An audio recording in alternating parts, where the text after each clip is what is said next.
Mummy શું બનાવ્યું આ? ચોખાનું ગરમ ગરમ ખીચું. ચોખાનું ખીચું બનાવ્યું? હા. ઓહ, મસ્ત બનાવ્યું મમ્મી. હા. કેવી રીતે બનાવ્યું? રાઈટ શીખવાડી તને? હેડો. જો 4 ગ્લાસ પાણી લીધું આપણે. 4. પાણી ઉકળવા દેવાનું ઘડીવાર ઢોકીને. કેસાના એટલે આખો દાળ હું ખાઈએ છોકરો કરતો હોય મારા, એટલા માટે ઈવન માટે સ્પેશિયલ ખીચું બનાવું. ખીચું. મરચો ખોડી દીધો, તીખા લવિંગિયા અને ચોખાનો લોટ ચાળીને તૈયાર કર્યો. બરાબર. થોડુંક પાણી ઉકળાવું, પછી અંદર મીઠું અને જીરું એડ કરું. ઘડીવાર ઉકળવા દો. એ ઢોકે ને એટલે જલ્દી ઉકળો.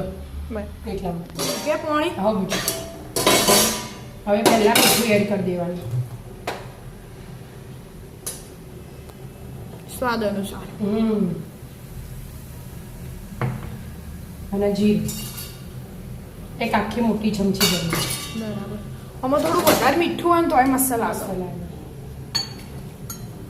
આ તો આપણે પાપડ છો બનાવવાના, એટલે પાપડ ખારો નાખવાની જરૂર નહીં. હા, આ તો ખાલી હાલ ખીચું બનાવવાનું. એટલે હાલ તરત જ બનાવીને ગરમ ગરમ ખાઈ લેવાનું.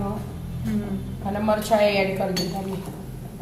એટલે પારા પડીથી લૂસાઈને આવી જાય ને. જીરું નાખે ને એટલે આવો કલર કલર આવો. એટલે તો જીરું આખું નાખો તમે, પારા ખાઈને ભેગું ખોડો ને તો કલર આખો ચેન્જ થઈ ગયો. એટલા માટે આમાં આખું નાખીએ. બરાબર. આ જીરામાં પાણી મસ્ત થઈ ગયું. હવે 2 મિનિટ ઉકળવા દેવાના. બરાબર, ઉકળવા દો. આમ ઉભરો આવે ને, જે ઉભરા આવે એવું થયું ને, હા થોડું ઊંચું થાય ને એટલે પછી એડ કરવાનો લોટ. બરાબર. ઉકળ્યું કે? હવે ગેસ ધીમો કરી દેવાનો પહેલા, પછી અંદર લોટ એડ કરવાનો. લોટ એડ કરી જવાનો, ના લાઈ જવાનો, મિક્સ કરે જાણ એટલે કણિયા ના પડે. અને હાલ આપણે ખાવાનું ને એટલે કાઠું નહીં કરી દેવાનું, ઢીલું જ રાખવાનું. ઢીલું ખાવામાં મસ્ત લાગે.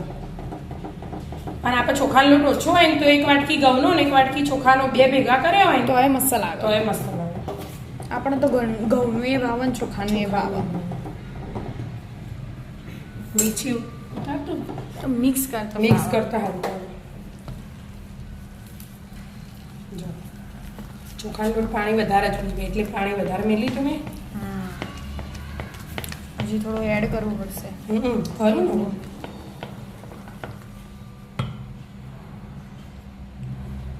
બરાબર મિક્સ કરવું પડે, નકર પછી લોટની કણી રહી જાય ને તો પછી ખાવાની મજા ના આવે. મેન હોય મિક્સ કરવાનું છે. તમે ઠંડા પાણી મિક્સ કરીને એરિયે જે લિક્વિડ હોય ને એ એડ કરી દો ને તો એ ચાલે.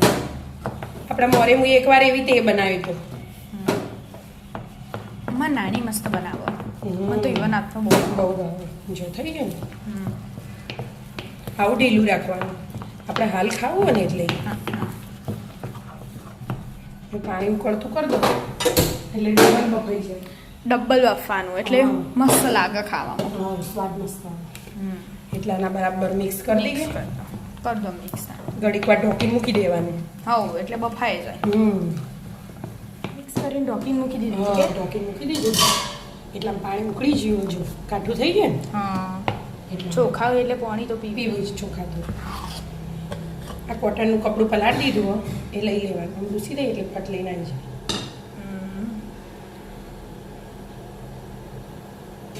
લઈ લીધું. પાણી ઉકળતું કર્યું અને એક બાજુ બાફા મૂકવા તૈયાર. હા, ચમચે છોડતું એ નહીં.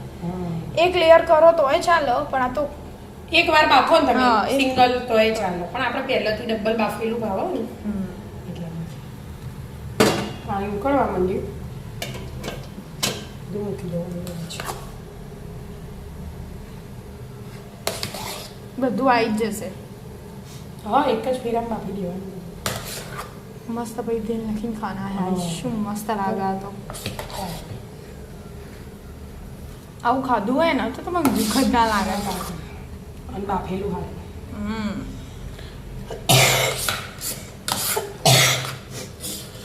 અમે હવે બહુ વખતે લોસું વાપરવાનું તે બાફેલું સારું. બાફેલું હારું. નરેન્દ્રભાઈ મોદીની વાત સાંભળવાની. બાફા મૂકી દેવાના. થાય છે બધું. છેલ્લે મિનિટ થાય બફા તો? 10 મિનિટ જ બાફવાનું. આપણે એકવાર તો બાફાઈ છીએ. હા, 10 મિનિટ આવી રીતે બાફી દેવાનું. બરાબર, બાફી ગયા. જશે કે મમ્મી 10 મિનિટ થઈ જઈએ મરચું ઉડે ને એના ઢીલું ઢીલું મસ્ત થઈ મસ્ત ગયું થયો આય હાય ધીમે ધીમે ધીમે ધીમે મમ્મી હા ધીમે જ છે બેટા મેં વળી પકડી એટલે હવે તેલ નાખવાનું ઢોકી દે મમ્મી પપ્પા આવો ને એટલે પપ્પાને પછી ગરમ ગરમ ખાવા જેમ ખાવું હશે અમે નીચે રમવા જ્યો થોડું હવે તેલ એડ કરવાનું ગરમ ગરમ ઉપર મસ્ત આપણે ખાવું હોય ને એવી રીતે લોચાની યાદ આવી ગઈ નહીં તો